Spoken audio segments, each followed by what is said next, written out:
आधुनिक राष्ट्रवाद की अभिव्यक्ति है, जिसने भारत के लोगों को एक राजनीतिक और नैतिक आकांक्षा से जोड़ा, जिसने भारत के लोगों को एक साझा नियति के उत्तराधिकारी, एक साझा भविष्य के निर्माता के रूप में देखा। लेकिन आज की ये बहस मुझे कुछ अजीब सी लग रही है। जैसे मैंने कहा, ये गीत देश की आत्मा का हिस्सा बन चुका है। 150 सालों से देशवासियों के दिलों में ये गीत बस चुका है। 75 सालों से हमारा देश आजाद है, तो फिर आज इस बहस की क्या आवश्यकता है?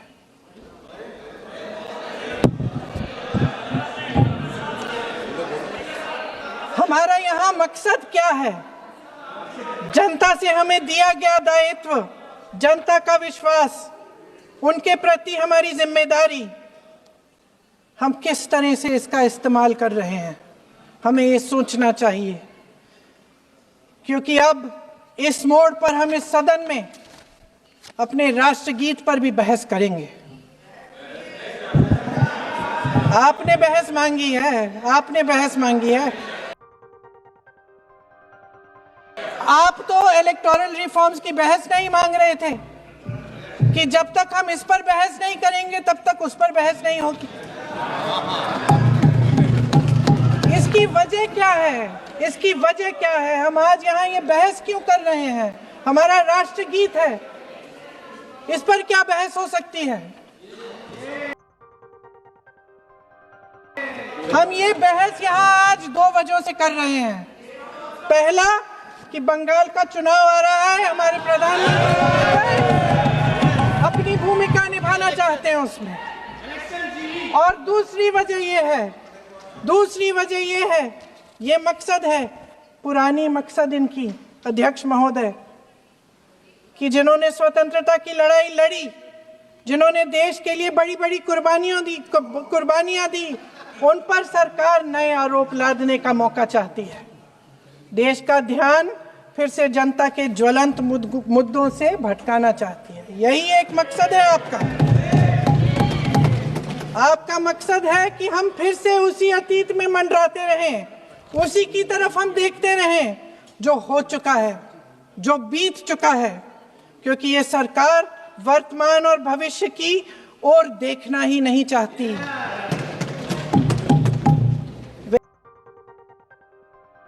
इस काबिल ही नहीं रही। सच्चाई ये है अध्यक्ष महोदय कि आज मोदी जी वह प्रधानमंत्री नहीं रहे जो एक समय में थे। सच ये है कि ये दिखने लगा है, उनका आत्मविश्वास घटने लगा है, उनकी नीतियां देश को कमजोर कर रही हैं। और मेरे सत्ता पक्ष के साथी चुप इसलिए हैं क्योंकि अंदर अंदर से वे भी इस बात से सहमत हैं। आज देश के लोग खुश नहीं हैं अध्यक्ष महोदय, परेशान हैं, तमाम समस्याओं से घिरे हुए हैं, और उन समस्याओं का हल आप निकाल नहीं रहे हैं।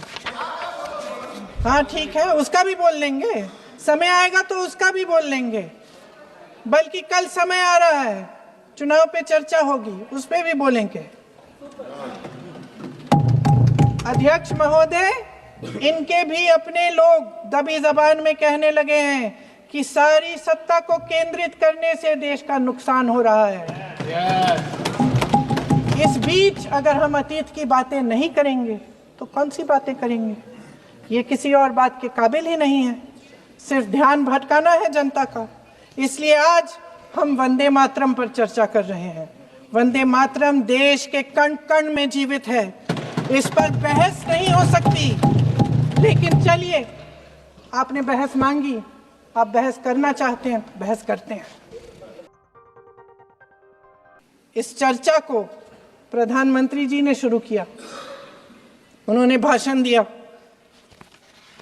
और इसको कहने में कोई झिझक नहीं है कि भाषण अच्छा देते हैं, थोड़ा सा लंबा, लेकिन भाषण अच्छा देते हैं।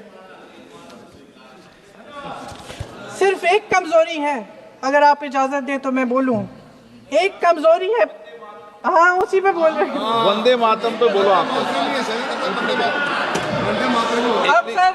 अब सर मैंने तारीफ कर ली, आज थोड़ा आज और भी विषय बोलने वंदे मातरम का है तो हम वंदे मातरम पर ही रखें, ठीक रहेगा। सर ये वंदे मातरम पे ही है। सर आपने प्रधानमंत्री जी तक सुना था, अब तो शुरू नहीं हुए। सर भाषण बहुत अच्छा देते हैं, लेकिन तथ्यों के मामले में कमजोर पड़ जाते हैं। बहुत कमजोर। मैं उदाहरण दूं, उदाहरण दे देती हूँ सर, मांग रहे हैं सर वंदे मातरम के बारे में, वंदे मातरम की जो सालगिरह पे आपने एक बड़ा कार्यक्रम आयोजित किया था, उसमें प्रधानमंत्री जी ने भाषण दिया। उसमें उन्होंने कहा कि 1896 में पहली बार गुरुदेव रविंद्रनाथ टैगोर ने ये गीत एक अधिवेशन में गाया। उन्होंने ये नहीं बताया कि क्या कौन सा अधिवेशन था, महासभा, हिंदू महासभा का अधिवेशन था, आरएसएस का अधिवेशन था, किस बात से कतरा रहे थे कि ये कांग्रेस का अधिवेशन था। और उदाहरण दूं कि मैं अपना भाषण जारी रखूं, नेताजी के लफ्ज नहीं सुनना चाहते? बंगाल का चुनाव आ रहा है, सुनिए सुनिए सुनिए सुनिए। हाँ कोई बात नहीं, हम तो देश के लिए हैं, हम देश के लिए हैं। आप चुनाव के लिए हैं, हम देश के लिए हैं। हम जितने भी चुनाव हारे, हम यहाँ बैठे रहेंगे और आपसे लड़ते रहेंगे और आपकी विचारधारा से लड़ते रहेंगे। अपने इस देश के लिए, अपनी इस मिट्टी के लिए लड़ते रहेंगे। आप हमें रोक नहीं सकते।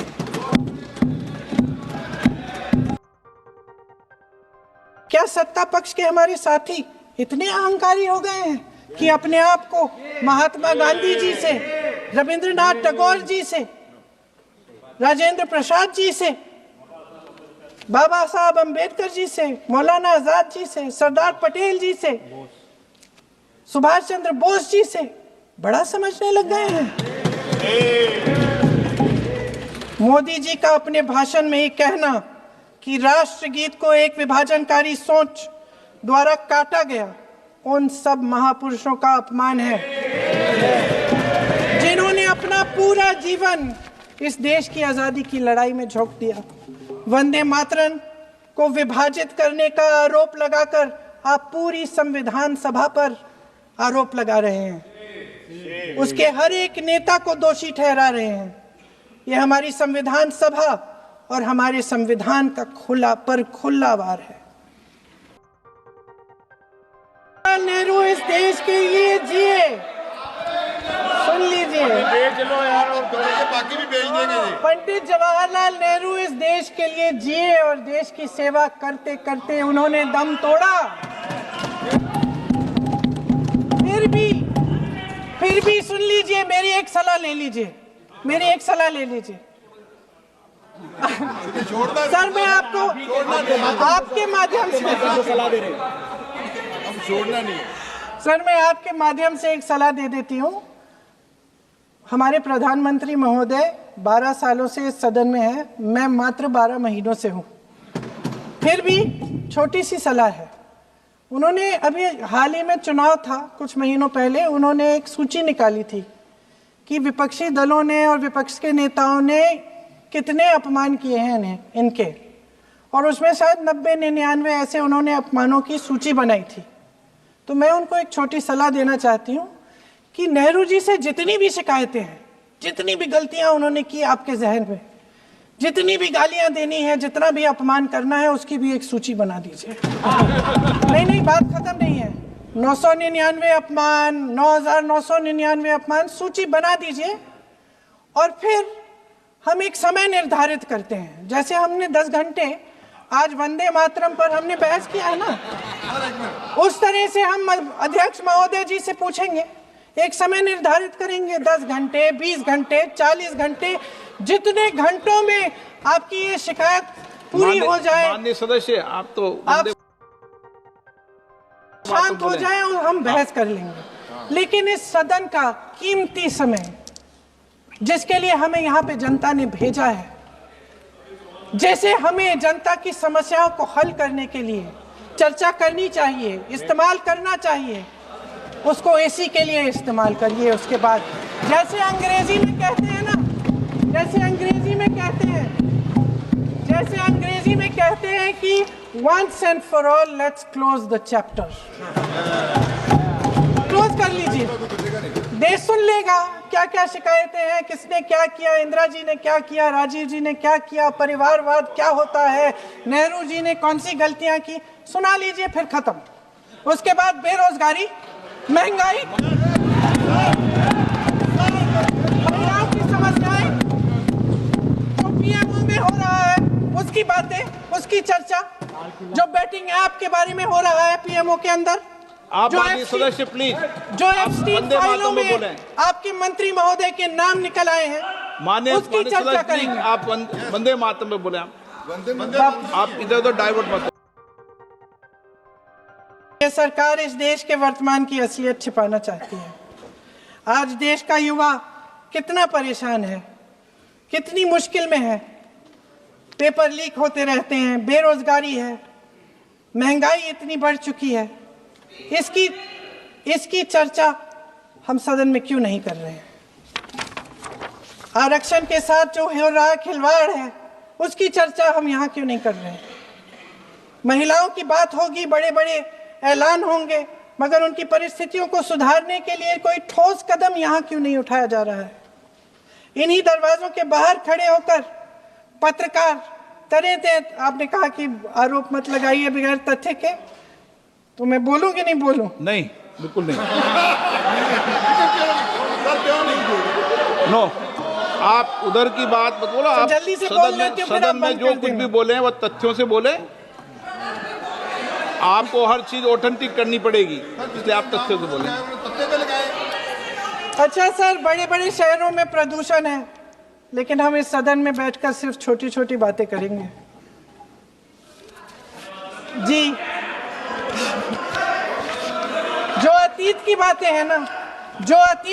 हैं ना, जो बार बार आप चाहते हैं कि हम पीछे देखें, लेकिन हम आगे भविष्य की बात, वर्तमान की बात, जो असली समस्याएं हैं उनकी बात न करें, ये छोटी बात होती है।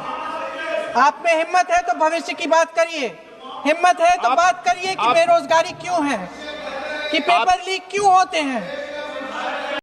अगर आप ये वीडियो YouTube पर देख रहे हैं तो हमारे चैनल को सब्सक्राइब कर बेल आइकन दबाएं, और Facebook पर देख रहे हैं तो हमारे पेज को लाइक करें।